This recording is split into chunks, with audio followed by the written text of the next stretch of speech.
Hi there, Neighborhood Mystics, and welcome to How to Read Tarot Cards for Beginners. Today's episode is about reversed cards. Oh, those pesky reversals. How do you read them? Hi there. Thanks for stopping by. While you're here, let me pull a card for you.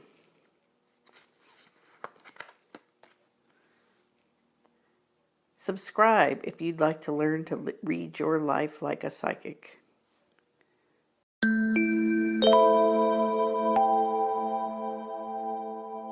First off, I want to absolve you from any obligation to feel like you have to read reversed cards, especially if you are a beginner. As with so many things in tarot and divination and I guess other parts of our lives, we feel like we're supposed to do something or we should be able to do something. And if we can't do that thing, we are not good at what we do. But that's just simply not true. I did a quick little math calculation here. There are 72 cards in the tarot deck.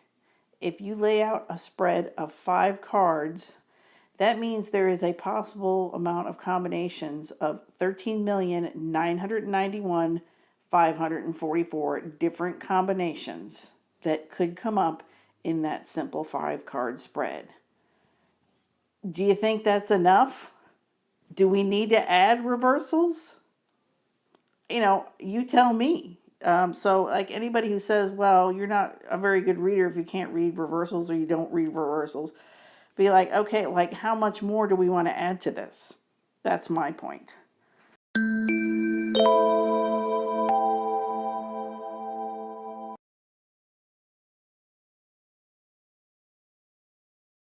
If you do want to read reversals, let's talk about it a little bit. Okay, I just dropped a card, but that's all right. We got more. So if we had 3 cards out here and we had two reversed and one that is not reversed. One way to read reversals, and this is how I might read a reversal, is you can read the reversals as this energy is blocked, it's subconscious, it's not flowing, or even that it's the opposite. In the case of these particular 3 cards that I just put out randomly, we have the nine of rods here. So this is talking about you're almost here to your victory. You're well on your way. You're almost there. So hang in there. But then we've got a reversed cup and we have a reversed king here. So I might read this as blocked energy, especially since this guy actually happens to be facing these other 2 cards, which is just, that's neither here nor there. But so it's like,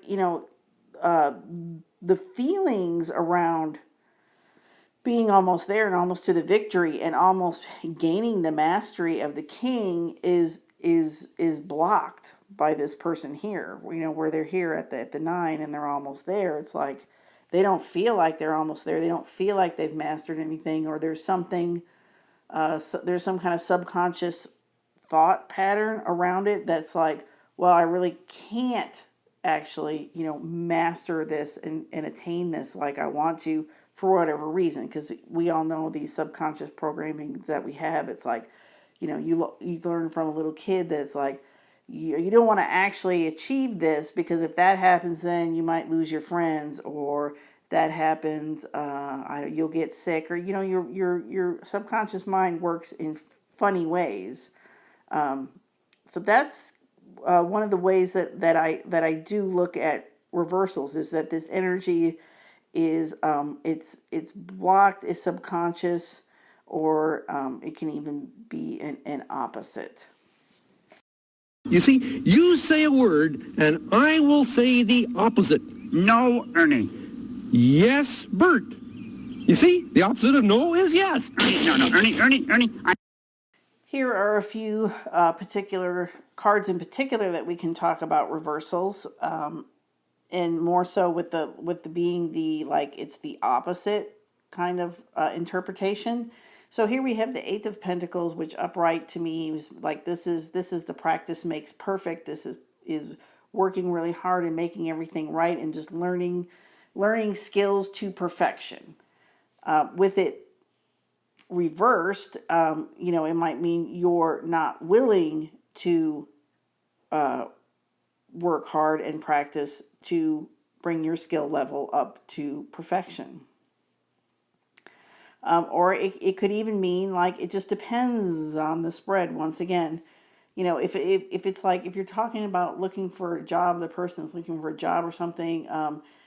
This could even indicate that like they don't care that your skill set isn't exactly where it needs to be. They're willing to hire you anyway. But once again, you kind of have to read it in context. So that's why I say for beginners, you may choose not to read reversals for a while because you're throwing in more complexity than maybe you need at the beginning.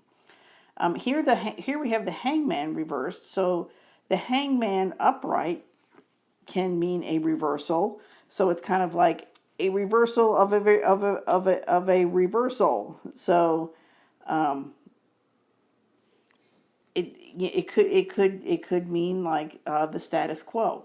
Like instead of because the Hangman kind of means things went opposite, and so this means things didn't go opposite. So status quo prevails here. The Wheel of Fortune is one of those ones where it's like it kind of doesn't matter either way because it's like the fickle finger of fate and the Wheel of Fortune. So it just some people read the upside down, the reversed, as kind of a diminished Wheel of Fortune, but basically what it means is round and round and round it goes. Where she stops, nobody knows. So this is, fate has come into play, and whatever is going to happen is going to happen. So it could be a good turn of fortune. It could be a bad turn of fortune. With this card, it doesn't particularly matter. Four of Swords, normally upright, I would read this as like it's time to take a break and take a little step back from the situation and take a rest. So like the opposite would be, okay, you've been resting enough. Now you need to get up and face your fears and face your demons and do something about it. So those are that's just a few examples of reading reversals as kind of like the opposite perspective as opposed to something that is blocked or subconscious. If you are looking for reversal definitions, I think one of the best books or sources is Tarot for Yourself by Mary K. Greer. I have some of her original editions, but this is probably one you could buy right now, Tarot for Yourself. And if you look in the back, my setup, she has got all the tarot card definitions, which I highly recommend for the definitions. But here, for example, we have Seven of Cups, and we have reversed. So Seven of Cups upright is an altered state of consciousness, deluged by fantasies, caught up in illusions or the realm of the senses, dreams, reveries, visions, blah, blah, blah. Reversed, clear, logical thinking. So you can see how she uses the reversal, like I was talking about, it's actually the opposite. So with it upright, you're not thinking clearly. With it reversed, you are thinking clearly, and you're being realistic, and you're making plans, and you're setting priorities and focus. I said, or total bewilderment, lack of emotion, hope shattered, illusions dispelled. So this is why I say that, there's a lot of nuances to reverse cards, so don't feel bad if you don't read them right away, or if you just take one simple sliver of meaning and assign that whenever you see a reverse card.